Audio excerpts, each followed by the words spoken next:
After forcing his black Maid to sing at a gathering, a billionaire is stunned when her song brings back a forgotten memory, unraveling a powerful connection he'd ignored.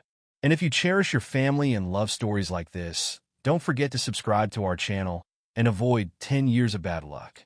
The grand ballroom of the Parker Mansion buzzed with activity as hundreds of elite guests mingled beneath crystal chandeliers. Women in designer gowns worth small fortunes drifted between groups, their jewelry catching the light. Men in tailored tuxedos discussed business deals and stock portfolios, their laughter echoing off marble floors. This was the social event of the season. Yet Ethan Parker, standing alone by the champagne fountain, felt nothing but emptiness.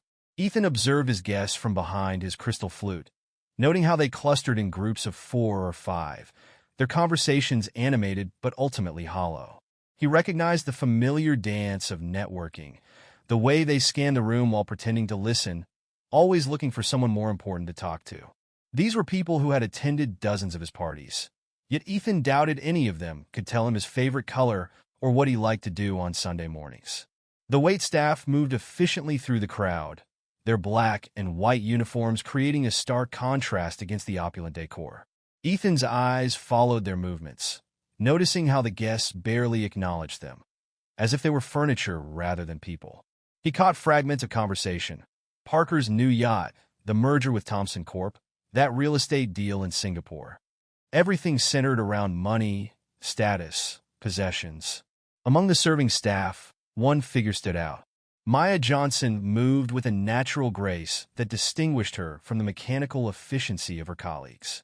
Her uniform was identical to the others, but she wore it differently, as if it were a costume rather than a definition of who she was. When she served drinks, she made eye contact with the guests, offering a genuine smile that few returned. Ethan found himself tracking her movements across the room. There was something about her that seemed familiar, though he couldn't place it. Perhaps it was the way she held herself, proud despite her position, confident despite the circumstances. When she passed near him, he noticed details others missed. The slight humming under her breath as she worked, the way her fingers tapped against the serving tray in rhythm to music only she could hear. The evening progressed according to schedule until Ethan, slightly drunk and increasingly frustrated with the superficiality around him, made an impulsive decision. He clinked his glass, gathering everyone's attention. "Ladies and gentlemen," he announced, his voice carrying across the ballroom, "I believe we need some entertainment." His guests looked around expectantly, probably anticipating a famous musician or performer to emerge. Instead, Ethan's eyes locked onto Maya. "You there," he called out, pointing directly at her. "I've heard you humming all evening. Why don't you favor us with a song?" The room fell silent. Maya froze, her serving tray trembling slightly in her hands. The other staff members stepped away from her, creating a visible circle of isolation. The guests watched with a mixture of discomfort and morbid curiosity, waiting to see what would happen next. Maya placed her tray on a nearby table, her movements deliberate and controlled. She straightened her uniform, lifted her chin, and walked to the center of the room. The guests parted before her like water, creating a path. When she reached the middle of the ballroom, she turned to face Ethan, her eyes meeting his with an intensity that made him step back. Then she began to sing. The first note hit Ethan like a physical force. Her voice, rich and powerful, filled the space with a depth of emotion he hadn't expected. She sang an old S.P.I. ritual, one that stirred something deep in his memory, a half-forgotten lullaby, perhaps, or a song heard in childhood. The other guests faded away, and suddenly Ethan was somewhere else, a small boy hiding in his grandmother's kitchen, listening to music floating up from the servants' quarters below. The memory was so vivid it left him gasping. He could smell his grandmother's perfume, feel the smooth wood of the kitchen cabinet against his back, taste the cookies he'd stolen from the cooling rack. But most of all, he could hear that voice, not Maya's, but so similar it couldn't be coincidence. A voice that had comforted him during those lonely childhood afternoons when his parents were too busy with their empire to notice their son. Maya's song ended, leaving the ballroom in stunned silence. The spell broke as someone started to clap, others joining in with hesitant applause. But Ethan remained frozen, staring at Maya as if seeing her for the first time, while memories he'd long suppressed began to surface, threatening to unravel everything he thought he knew about himself and his family's legacy. The applause faded into an uncomfortable murmur as Ethan excused himself from the main hall. He found Maya in the service corridor, her hands gripping the steel prep counter, shoulders tense. The fluorescent lights cast harsh shadows across her face, so different from the soft chandelier glow of the ballroom. "Where did you learn to sing like that?" Ethan's voice echoed against the industrial kitchen tiles. Maya flinched at his sudden appearance, but didn't turn around. "Mr. Parker, I apologize for any disruption to your party. It won't happen again." Her voice was flat, professional, a stark contrast to the soulful performance minutes before. "That's not what I asked." Ethan moved closer, maintaining a respectful distance, but close enough to see the slight tremor in her hands. "Your voice, it's extraordinary." Maya finally turned to face him, her expression guarded. "I studied at the community college for 2 semesters. Voice and music theory. Before I had to drop out." She straightened her uniform, a habit Ethan noticed she did when uncomfortable. "If you'll excuse me, there are guests who need." "Why did you stop?" The question came out more demanding than he intended. A bitter smile crossed Maya's face. "Why does anyone stop pursuing their dreams, Mr. Parker?" "Money, or rather the lack of it." She moved to pass him, but Ethan stepped into her path. "Tell me more." When she hesitated, he added, "Please." Something in his tone made her pause. Maya studied him for a long moment, as if weighing the risks of honesty. "I was on scholarship, partial. Worked 2 jobs to cover the rest. Then my mother got sick, cancer. Medical bills piled up. Dreams of becoming a singer suddenly seemed selfish." She shrugged, the gesture containing years of resigned acceptance. Ethan felt an unexpected tightness in his chest. He'd signed checks larger than most medical bills without a second thought, while talented people like Maya had to abandon their aspirations. The realization made him uncomfortable in a way his usual charitable donations never did. Their conversation was interrupted by footsteps. Jake Morrison, Ethan's longtime friend and business partner, appeared in the doorway, his bow tie loosened and cheeks flushed from champagne. "Ethan, there you are." Jake's eyes darted between them, his smile turning predatory. "Quite a show earlier. Though I must say, old sport, having to help perform? Bit gauche, don't you think?" Maya's spine stiffened. "Excuse me," she murmured, attempting to slide past Jake. "Oh no, stay." Jake's voice dripped with false warmth. "We should discuss your career options. I'm sure Ethan here could arrange something. He's always had a soft spot for charity cases." "That's enough, Jake." Ethan's tone was sharp enough to cut through Jake's alcohol-induced confidence. "Come now, Ethan. You can't seriously be." Jake gestured vaguely at Maya. "What would your father say?" The man built this empire on certain principles, certain understanding about how things work. The mention of his father hit Ethan like a punch to the gut. He glanced at Maya, seeing the hurt behind her carefully maintained professional mask. She shouldn't have to stand here and take this, he thought. But when he opened his mouth to defend her further, doubt crept in. What was he doing? This wasn't like him, getting involved in employee matters, letting himself be affected by a voice and a half-remembered feeling. Maya solved the dilemma by quietly excusing herself, her footsteps quick and measured as she retreated down the corridor. Jake watched her go with a smirk. "I know what you're thinking, Ethan, but trust me, I'm doing you a favor. People talk, and in our position, perception is everything." Jake clapped him on the shoulder. "Now come back to the party. The Hendersons want to discuss that resort development in Bali." Ethan nodded automatically, following Jake back toward the ballroom. But his mind stayed in the kitchen, with Maya's voice and the way it had stirred something deep within him, something that felt dangerously like truth. As he rejoined his guests, plastering on his host's smile, a question nagged at him. What principles had his father's empire really been built on? And why did they suddenly feel so wrong? Maya sat on the edge of her small bed in the servants' quarters, her uniform jacket discarded on a chair. The room, though clean and adequate, felt more confining than usual tonight. A single photograph stood on her nightstand, her mother in better days, smiling in front of their old house in Georgia. Maya touched the frame gently, remembering how her mother used to say, "Baby, when you sing, angels stop to listen." The memory burned now. She shouldn't have sung tonight. Years of careful invisibility undone in minutes because she couldn't refuse a direct order from her employer. Maya had learned early that standing out could be dangerous, especially in a world where people like her were expected to fade into the background. She'd seen too many others lose their positions for similar mistakes, becoming too familiar, forgetting their place. Down the hall, she could still hear the muffled sounds of the party. The contrast between her tiny room and the opulent ballroom above felt like a physical representation of the divide between her world and Ethan Parker's. Yet something in the way he'd looked at her during the song, something in his reaction, Maya shook her head, pushing the thought away. She'd seen that look before. Rich men suddenly noticing her existence, thinking their attention was some kind of gift. But Ethan had seemed different, shaken, as if her voice had awakened something in him. Meanwhile, in his private study, Ethan sat surrounded by old family photographs and documents. His laptop displayed genealogy websites and historical records. The party continued without him. He'd made some excuse about an urgent business call. But business was far from his mind as he studied a yellowed photograph from the 1960s.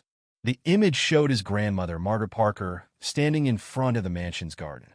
She was young, beautiful, and laughing at something outside the frame. But it was the detail in the background that caught Ethan's attention. A man, partially visible, dark-skinned, looking at Margaret with unmistakable intimacy. Ethan's fingers trembled as he opened another folder. Inside, he found letters he'd never seen before, hidden away in his father's desk after his death. The correspondence was between his grandmother and someone named James. The letters spoke of secret meetings, of love that defied the times, of dreams for a future that could never be. One passage made him stop breathing. "My dearest James, if only the world were different. If only we could give our love the voice it deserves. But they would never understand. And Thomas, Ethan's grandfather, suspects nothing, and it must stay that way. The baby grows within me, and I pray every night that it will be born fair enough to pass." The study door opened suddenly, causing Ethan to snap the letter shut. His mother, Elizabeth Parker, stood in the doorway, her evening gown glittering under the study's warm lights. "What are you doing in here?" Her voice was sharp, suspicious. "Your guests are asking for you." Ethan held up the letter. "Mother, what is this? Who is James?" The color drained from Elizabeth's face. She crossed the room quickly, snatching the letter from his hands. "Where did you find this? These were supposed to be destroyed. Is it true? Was grandmother having an affair?" "Don't be ridiculous." Elizabeth's hands shook as she stuffed the letter into her clutch. "Your grandmother was a respected member of this family. These letters they're nothing. Fantasies. Fiction. But the timing matches. 9 months before Dad was born. Enough." Elizabeth's voice cracked like a whip. "Your father was a Parker. Pure and simple. These accusations are beneath you, Ethan. What's gotten into you tonight? First that display with the maid. Now this." Ethan stood, anger rising in his chest. "Her name is Maya, and she has more talent in her voice than most of the people at this party have in their entire beings. Listen to yourself." Elizabeth stepped closer, lowering her voice. "You sound just like your grandmother. She had these ideas too, about equality, about talent transcending class. Look where it got her, dying alone in that hospital, none of her so-called principles amounting to anything." The words hit Ethan like physical blows. He'd never known this side of his grandmother's story. She died when he was young, but he remembered her kindness, her music, the way she'd let him hide in her kitchen when the world felt too big. "Mother," he said quietly, "what really happened to grandmother?" Elizabeth turned away, her posture rigid. "Some things are better left in the past, Ethan. Now, compose yourself and return to your guests. And for God's sake, stay away from that maid. We don't need history repeating itself." She left him standing among the scattered photographs and documents, his world tilted on its axis. In the quiet of his study, Ethan could hear Maya's voice again, and now he understood why it had affected him so deeply. It carried echoes of a past his family had tried to bury, of truths that refused to stay hidden. Late that night, after the last guest had departed and the mansion settled into silence, Maya stood at her window in the servants' quarters. The moon cast long shadows across the manicured lawn, and in this quiet moment, she let her guard down. Her voice, soft at first, began to fill the small room with a Negro spiritual her grandmother had taught her. Deep River. The melody carried pain centuries old, speaking of struggles that hadn't ended, just transformed. Maya closed her eyes, letting the words flow through her, each note carrying the weight of her mother's hospital bills, her abandoned dreams, the way Jake had looked at her in the kitchen, as if she were less than human. Unknown to her, Ethan stood in the garden below, frozen in place by her voice. He'd been walking the grounds, unable to sleep, his mind churning with revelations about his family history. The sound drew him like a magnet, and for the first time, he listened not just to the beauty of her voice, but to the pain and resilience woven through every note. The next morning, during breakfast service, whispers followed Maya through the dining room. The other staff kept their distance, while the few overnight guests openly stared. She heard fragments of their conversations. Can you believe he made her sing? Probably trying to sleep her way to the top. These people always want more than they deserve. Ethan entered the dining room just in time to hear one of his regular guests, Barbara Whitmore, speaking loudly to her companion. Really, it's sad what's happening to old money these days. The help getting ideas above their station, blurring all the proper lines. The room fell silent as Ethan stopped at their table. Barbara looked up, her face flushing when she realized he'd heard everything. Mrs. Whitmore. Ethan's voice was controlled but tight with anger. I believe you've overstayed your welcome. I beg your pardon? Allow me to be clearer. He straightened to his full height, addressing the entire room now. Anyone who has a problem with my staff, or feels the need to make ignorant comments about proper lines, is no longer welcome in my home. The silence deepened. Barbara gathered her things hurriedly, face burning with humiliation. As she rushed past him, Ethan added, And Barbara? The country club board meeting is next week. I think you'll find your membership has been reconsidered. The remaining guests studied their plates intently. Maya, standing in the corner with a coffee pot, felt her hands trembling. No one had ever defended her like this, especially not someone with Ethan's position and power. Later that day, Ethan sat in his office, staring at his phone. The screen displayed dozens of missed calls and messages from his social circle. His decisive stance at breakfast had spread through their community like wildfire. Jake's message stood out. Have you lost your mind? The Whitmores are connected to half our business interests. Think about what you're doing. Your father would never. Ethan deleted the message before finishing it. His father. Always his father. The man whose approval he'd spent his entire life chasing, whose empire he'd inherited, whose secrets now threatened to unravel everything. A knock at his door interrupted his thoughts. His assistant entered, looking uncomfortable. Sir, the club board members are requesting an emergency meeting, and Mr. Henderson called to say he's reconsidering the Bali investment. Also, there are concerns being raised about the company's public image. Ethan leaned back in his chair, a strange calm settling over him. Let them worry. Sir, I said, let them worry. He stood, walking to the window. For too long, we've let money dictate our morality. Not anymore. The assistant hesitated. There's one more thing. Miss Johnson, Maya, she submitted her resignation. This got Ethan's attention. What? Why? She feels her presence is causing too much disruption. She said, and I quote, Mr. Parker's kindness, while appreciated, isn't worth the cost to his position or the company. Ethan felt something crack inside him. The last remnant of his old life, perhaps. Without a word, he strode out of his office, heading for the servants' quarters. He found Maya in the corridor, carrying a small box of her belongings. You don't get to leave, he said, his voice rough with emotion. Not like this. Maya looked at him, her eyes bright with unshed tears. Mr. Parker, Ethan. Please. Ethan, she corrected softly. You can't fight the entire world. Not for me. I'm not worth. You are, he interrupted. You are worth every bit of it. And I'm not fighting for just you. I'm fighting for truth, for what's right, for my grandmother's memory, for every voice that's been silenced. Maya set down her box, studying him with a mixture of hope and fear. Why? Why would you risk everything?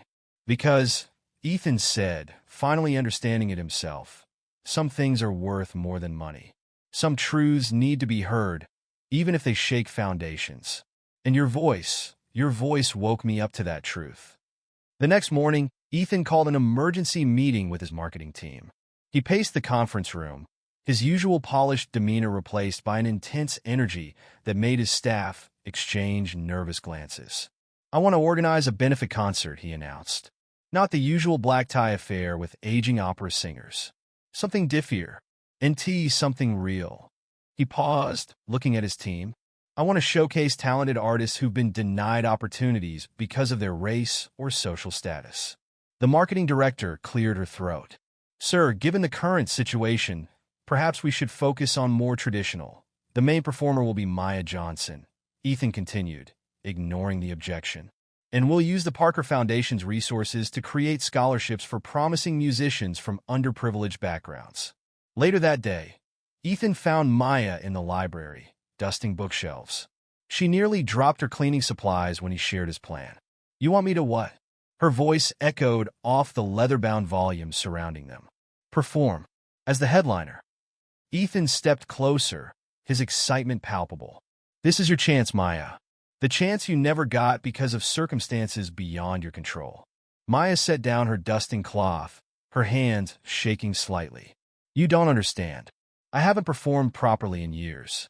Just singing at your party was extraordinary, Ethan finished. And that was impromptu, with no preparation. Imagine what you could do with proper rehearsal time, with professional backing musicians. Something flickered in Maya's eyes, a long-buried dream struggling to resurface. But fear quickly overshadowed it. The people in your world, they barely tolerate me serving their drinks. How do you think they'll react to me on stage? Let them react. Ethan's voice was firm. Their time of dictating who gets opportunities is over. They began working together daily, converting one of the mansion's unused rooms into a rehearsal space.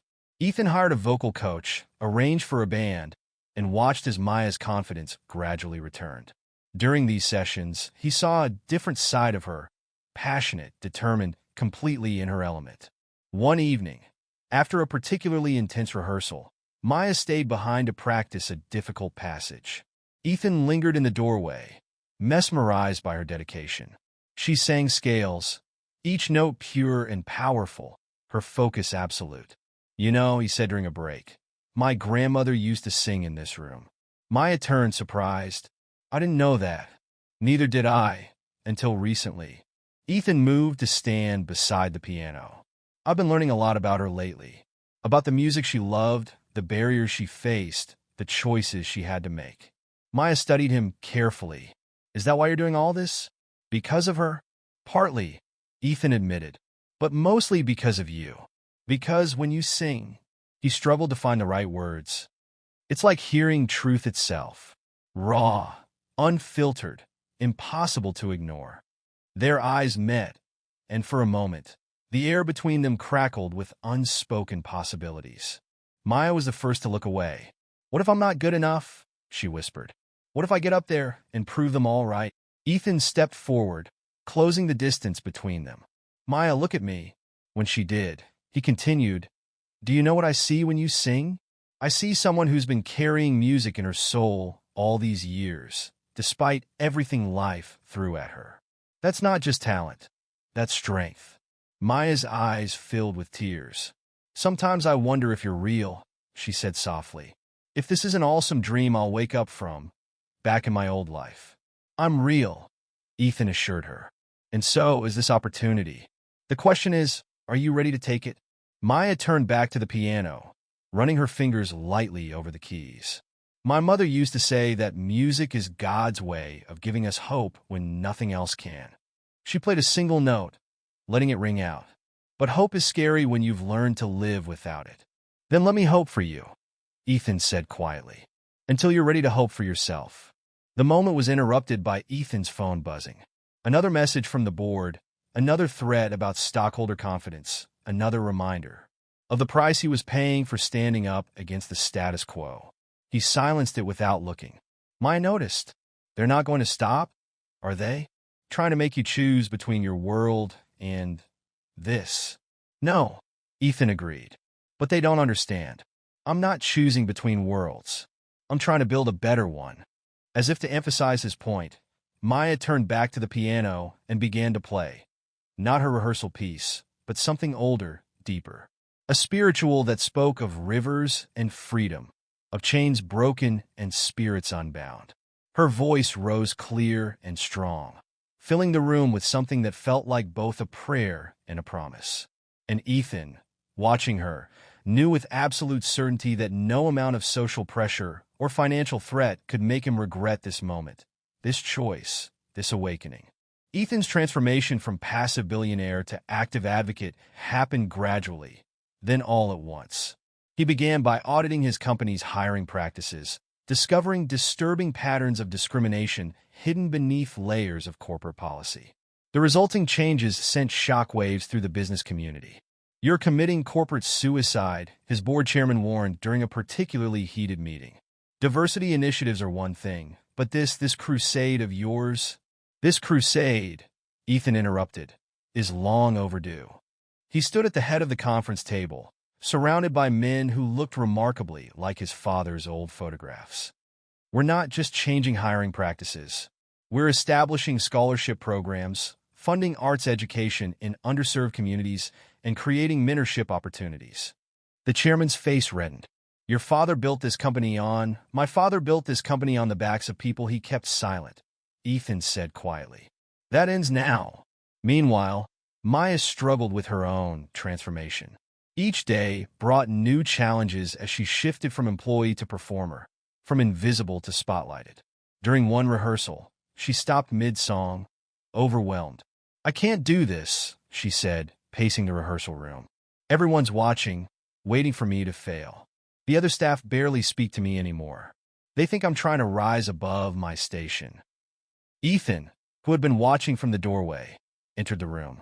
"Tell me about your first memory of singing," he said suddenly. Maya paused, caught off guard. "What? Your first memory? When did you know music was part of who you are?"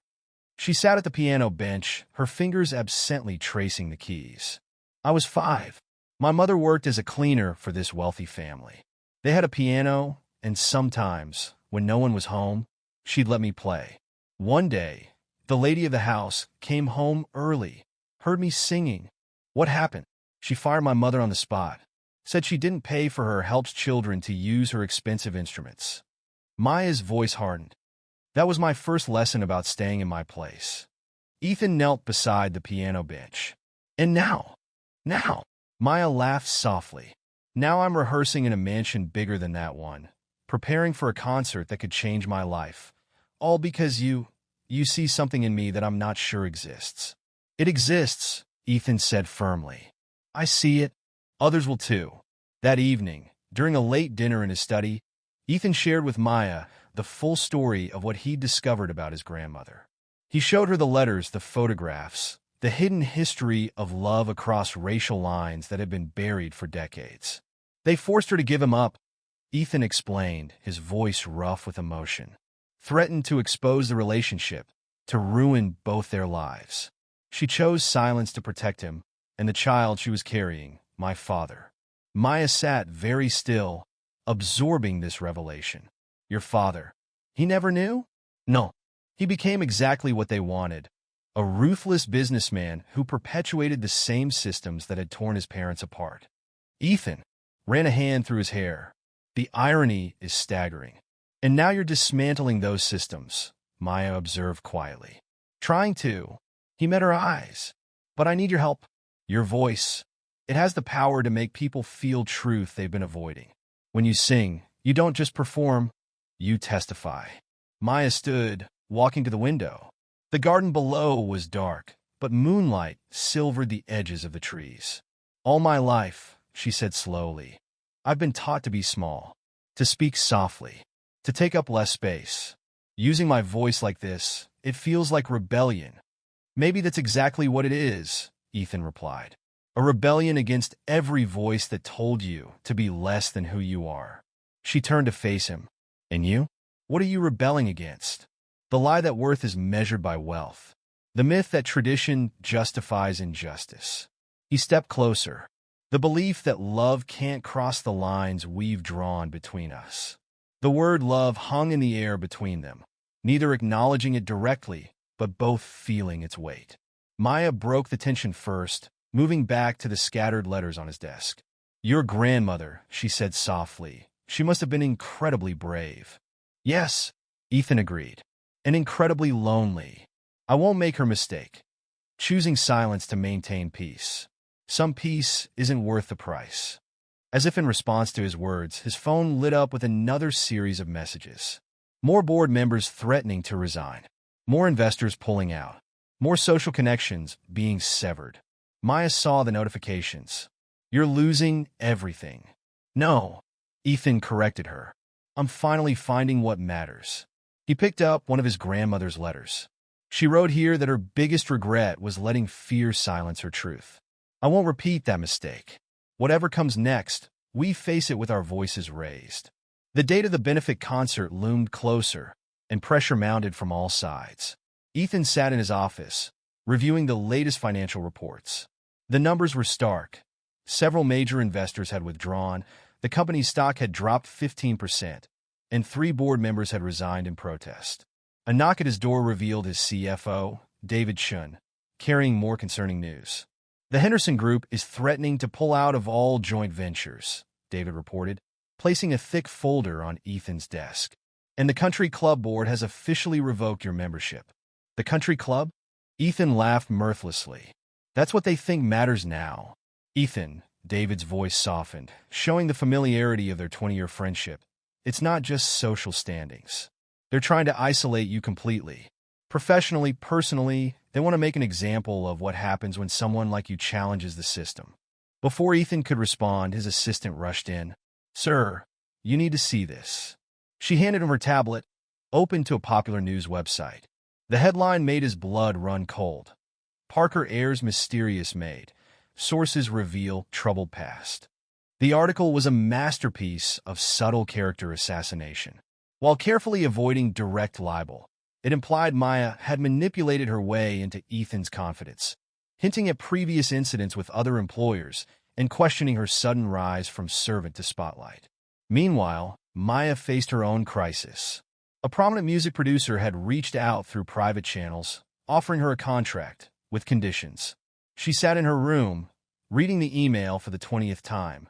Miss Johnson, we've heard recordings of your rehearsals.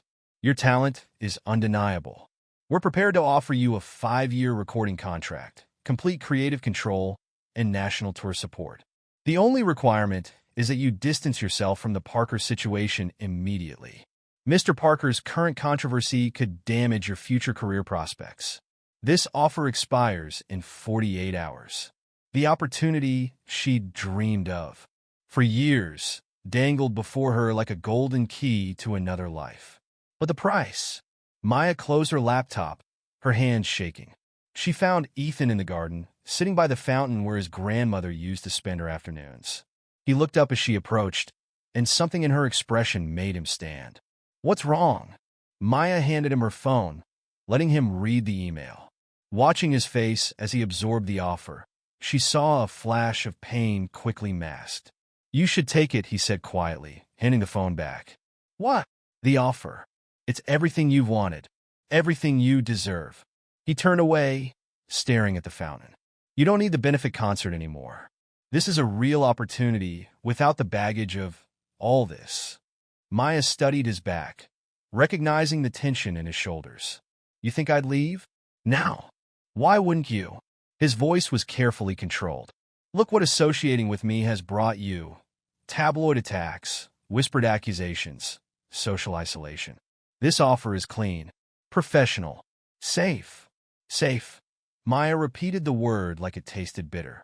That's what my mother said when I wanted to apply to Juilliard. Stay safe, baby. Don't reach too high.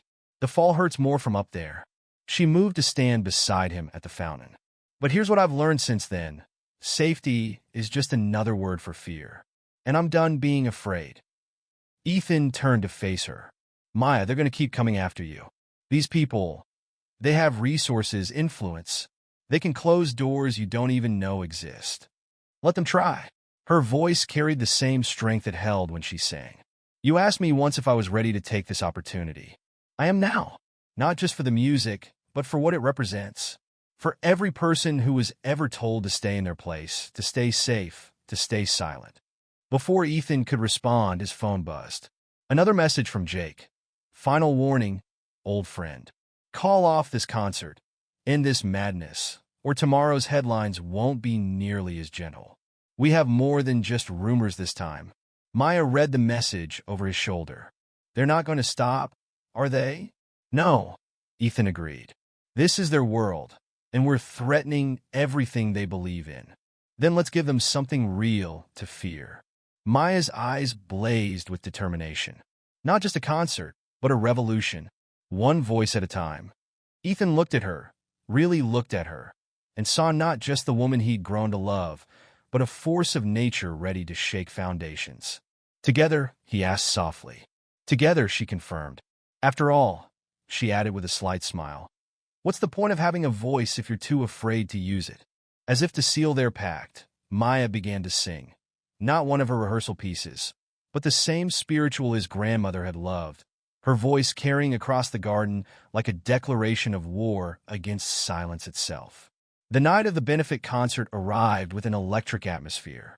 The Parker Mansion's grand ballroom had been transformed into a professional venue, with staging, lighting, and seating for 500 guests. Outside, protesters and supporters lined the driveway, their competing chants creating a cacophony that made security nervous. Backstage, Maya stood in front of a mirror, barely recognizing herself. She wore a deep blue gown that seemed to capture light and transform it into something magical. Her hands trembled as she touched the pearl necklace Ethan had given her, one that had belonged to his grandmother. You ready? Ethan appeared in the doorway, looking sharp in his tuxedo, but with tension evident in his jaw. Define ready, Maya replied, attempting humor to mask her nerves. The makeup artist had just finished concealing the dark circles under her eyes, evidence of sleepless nights spent rehearsing, worrying, preparing for this moment. Through the curtain, they could hear the murmur of the arriving crowd. The guest list W, as notably different from Ethan's usual parties. Instead of just the social elite, the audience included music critics, civil rights activists, community leaders, and young artists from the programs Ethan had recently founded. The board members are here, Ethan's assistant reported, appearing briefly. Front row, looking like they're attending a funeral. Good, Ethan replied grimly. Let them witness this up close. The tension peaked when several of Ethan's former friends arrived, led by Jake Morrison. They took their seats with obvious disdain, some openly scrolling through their phones, making their disinterest clear. As Maya prepared to take the stage, a commotion erupted in the foyer. Ethan rushed to investigate, finding his mother, Elizabeth Parker, arguing with security. This is still my home, she was saying, her voice carrying that familiar aristocratic command. You can't deny me entry to my own son's spectacle. Let her in, Ethan called out.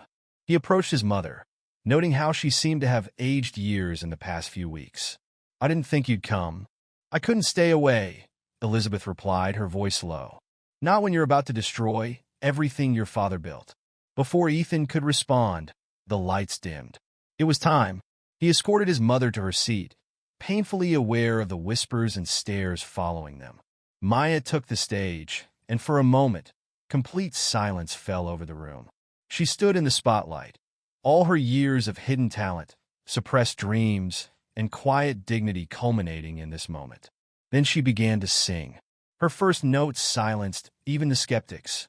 Maya had chosen to open with a powerful arrangement of Strange Fruit, the haunting protest song made famous by Billie Holiday. The choice was bold, confrontational, a direct challenge to the very people who had tried to keep her in her place. In the audience, Elizabeth Parker sat rigid, her face a mask of controlled emotion. But as Maya's voice filled the room with raw truth and pain, something in the older woman's expression began to crack. Ethan, watching from the wings, saw Jake Morrison pull out his phone, presumably to set some plan in motion. But even he paused, arrested by the pure power of Maya's performance. As Maya transitioned into her second song, a gospel-inspired piece she'd written herself, Ethan noticed several board members shifting uncomfortably in their seats. The song spoke of hidden histories, of love denied, of truth buried but never truly dead. Each word seemed to strike at the carefully constructed walls of their privileged world. Then, halfway through the performance, Jake stood up abruptly. "This is absurd," he announced loudly. "Are we really going to sit here and pretend this is appropriate? This servant playing at being an artist?" The audience stirred, but Maya didn't stop singing. If anything, her voice grew stronger, more defiant. "You're finished, Ethan," Jake continued, turning to address the crowd. "The board has voted. By tomorrow morning, you'll be removed as CEO. Your little social justice crusade ends here." Ethan stepped onto the stage, his presence solid and unwavering beside Maya. "Actually, Jake, I don't think it does. You see, while you've been plotting my removal, I've been making some moves of my own." At that moment, as if on cue, several prominent civil rights leaders and media figures stood up from their seats. "Mr. Parker," one announced, "we'd like to formally announce our partnership in establishing the Parker Foundation for Arts and Social Justice with an initial endowment of $5 billion. The room erupted in chaos. Jake's face turned purple with rage, while the board members huddled together in obvious panic. But through it all, Maya kept singing, her voice rising above the tumult like a beacon of change. Elizabeth Parker, watching her son stand proudly beside Maya, finally let her tears fall. In that moment, she saw not just Ethan but echoes of he, our mother-in-law, the woman who had loved so boldly, lost so much, and taken her secrets to the grave. The concert had become more than a performance. It was a declaration of war against old prejudices, a testament to the power of truth, and a love song to all those who had ever been told to remain silent. Backstage, after Maya's performance, chaos erupted. Security guards rushed in to control the situation as board members and angry socialites demanded answers. Jake Morrison, his face contorted with fury, cornered Ethan in the green room. "You think you've won?" Jake's voice trembled with barely contained rage. "Let me show you what real power looks like." He pulled out his phone, displaying documents on the screen. "Your company's historical investment portfolio, every discriminatory lending practice, every redline neighborhood, every minority-owned business crushed by Parker Industries' strategic acquisitions. All ready to go public." Ethan met his gaze steadily. "You think I don't know about those? Why do you think I've spent the last 3 months restructuring our entire investment strategy?" "This will destroy your reputation." "No," Ethan interrupted. "It will prove exactly why change is necessary. Release them, Jake. Show the world why we need to be better." Maya, still in her performance gown, entered the room just as Jake's composure finally broke. "Better," he spat. "Like your grandmother? Sleeping with the help? Producing mongrel." The slap echoed through the room. Elizabeth Parker stood in the doorway, her hands still raised, her normally perfect composure shattered. "Don't you dare," she whispered. "Don't you dare speak of her that way." Security finally arrived, escorting a struggling Jake out. In the sudden quiet, Elizabeth turned to Maya, really looking at her for the first time. "That last song," she said softly. "Where did you learn it?" Maya hesitated. "My grandmother taught it to me. She said she learned it from someone she worked for years ago. Someone who treated her like a human being, who shared music with her in secret." Elizabeth's face went pale. "What was your grandmother's name?" "Rose. Rose Johnson." The name hit Elizabeth like a physical blow. She grabbed the nearest chair for support. "Rose," she whispered. "She was my mother-in-law's companion, her confidant. She looked at Maya with new eyes, seeing something she'd been blind to before. Those cheekbones, that profile. Ethan stepped forward. Mother? What are you saying? But Maya had already put it together. Rose was more than a companion, wasn't she? She was family. The daughter of the man in those photographs, James. Elizabeth sank into the chair, decades of carefully maintained secrets crumbling around her. Margaret, your grandmother, Ethan, she never stopped loving James, even after they forced them apart. And Rose, she was their connection, their secret keeper. And my grandmother, Maya added quietly, making me family. Ethan finished, the word carrying the weight of generations of hidden truth. Elizabeth pulled a key from her purse with trembling hands. There's a box in the library, behind the false panel in the east wall. Margaret made me promise, made me swear I'd keep it safe until... She looked at Maya. Until the right time. Ethan took the key, but before he could move, Maya spoke. Why now? Why tell us this now? Elizabeth stood, straightening her spine with the last remnants of her social training. Because when you sang tonight, I heard her. Margaret. The same power, the same truth. And I realized I couldn't let another generation be buried under our family's lies. The revelation hung in the air, heavy with implications. Maya touched the pearl necklace at her throat. Margaret Parker's pearls, understanding now why it had felt so right, so familiar. The concert isn't over, she said suddenly. There's still one more song. Ethan understood immediately. Mother, where's Margaret's she? Team music? The one she composed? Elizabeth's eyes widened. You can't mean to? Yes, Maya said firmly. It's time for her voice to be heard too. For all of them, Margaret, James, Rose, everyone who had to hide their truth. No more secrets. No more shame. As if in response to her words, distant thunder rolled across the sky. A storm was coming, both literally and figuratively. But for the first time in generations, the Parker mansion would face it with all its truths laid bare. In the mansion's library, Ethan's hands shook as he opened the hidden panel. The box inside was old, crafted from mahogany with intricate inlays. Maya stood beside him, while Elizabeth watched from the doorway, her face a mix of fear and relief. Inside, they found a collection of items that told a story decades in the making. Photographs, letters, and most importantly, sheet music. Handwritten compositions bearing both Margaret Parker's and James Johnson's names. Their collaborative works hidden away from a world that wouldn't accept their partnership or their love. This one, Maya whispered, pulling out a particular piece. I know this melody. My grandmother used to hum it. Her voice trailed off as she read the title. Freedom Song for Our Child. Elizabeth stepped forward. It was her last collaboration, written when Margaret knew she had to let James go, when she realized she was carrying. She looked at Ethan. Your father. Without a word, Maya took the music and headed back toward the ballroom. The audience, though thinned by the earlier confrontation, remained largely in place, buzzing with speculation about what would happen next. Maya took the stage one final time. This last song, she announced, her voice clear and strong, was written by Margaret Parker and James Johnson. A love story buried by time and prejudice, but never truly silenced. She looked directly at the remaining board members. It's a story about how love doesn't recognize the boundaries we create, how music speaks truth even when we try to silence it. The first notes filled the room, a melody that seemed to carry decades of joy and pain, hope and heartbreak. Maya's voice gave life to words written before she was born, yet somehow meant for this very moment. In the shadows we must hide, our love a secret we can't deny.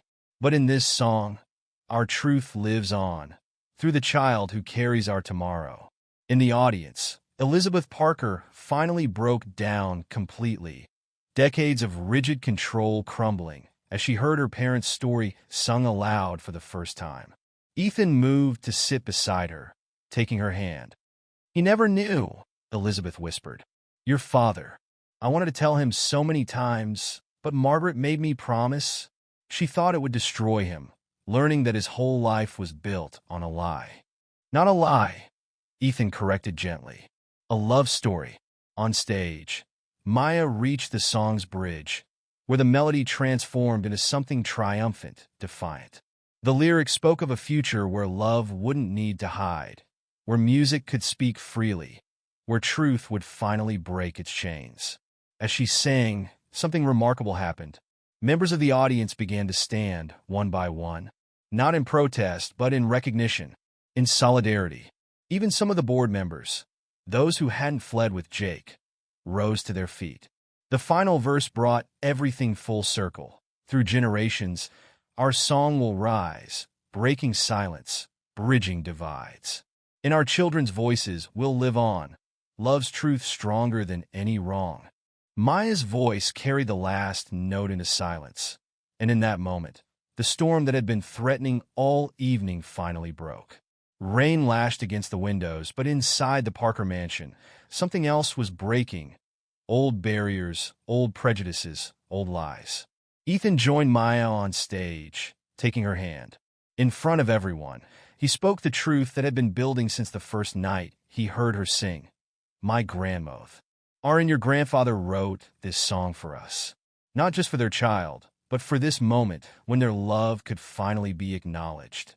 Maya squeezed his hand. For all the voices that were silenced. No more silence, Ethan agreed.